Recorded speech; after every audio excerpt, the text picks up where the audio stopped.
اللهم صل على سيدنا ومولانا محمد وعلى آل سيدنا ومولانا محمد وبارک وسلم۔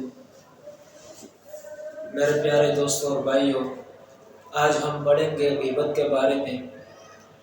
ابو ہریرہ رضی اللہ تعالیٰ عنہ سے روایت ہے کہ ان حضرت صلی اللہ علیہ وسلم سے کسی شخص نے دریافت کیا کہ یا رسول اللہ، غیبت کیا ہے؟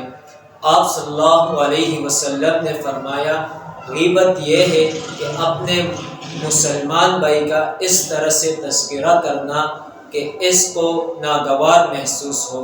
کسی نے عرض کیا، یا رسول اللہ، اگر میرے بھائی میں وہ عیب موجود ہو جس کا ذکر کروں؟ آپ صلی اللہ علیہ وسلم نے فرمایا، اگر اس شخص میں وہ عیب موجود ہے تب تو غیبت ہے، اور اگر اس شخص میں وہ عیب موجود نہیں ہے تو تب اس پر آپ نے بہتان لگایا ہے۔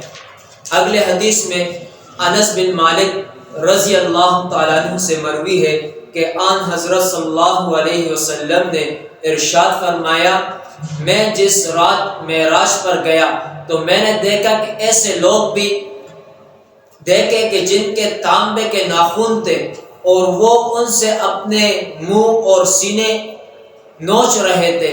میں نے دریافت کیا اے جبریل، یہ کون لوگ ہیں؟ تو انہوں نے فرمایا، یہ وہ لوگ ہیں جو کہ انسان کا گوشت کھاتے تھے اور ان کی عزت کے در پہ رہتے تھے۔ اس کے حدیث کی تشریح میں یہ ہے کہ یہ لوگ غیبت کرنے والے تھے، اپنے مسلمان بھائیوں کے پیچھے باتیں کرنے والے، اور اس طرح جو ہے کسی کے اوپر بہتان لگانے والے۔ اس طرح لوگ جو ہے ان کے جہنم میں جو ہے تانبے کے ناخن ہوں گے، اور وہ اپنے آپ کو جو ہے نا نوچ رہے ہوں گے اور اس ناخنوں سے، اور سینے کو بھی ساتھ میں جو ہے نوچ رہے ہوں گے۔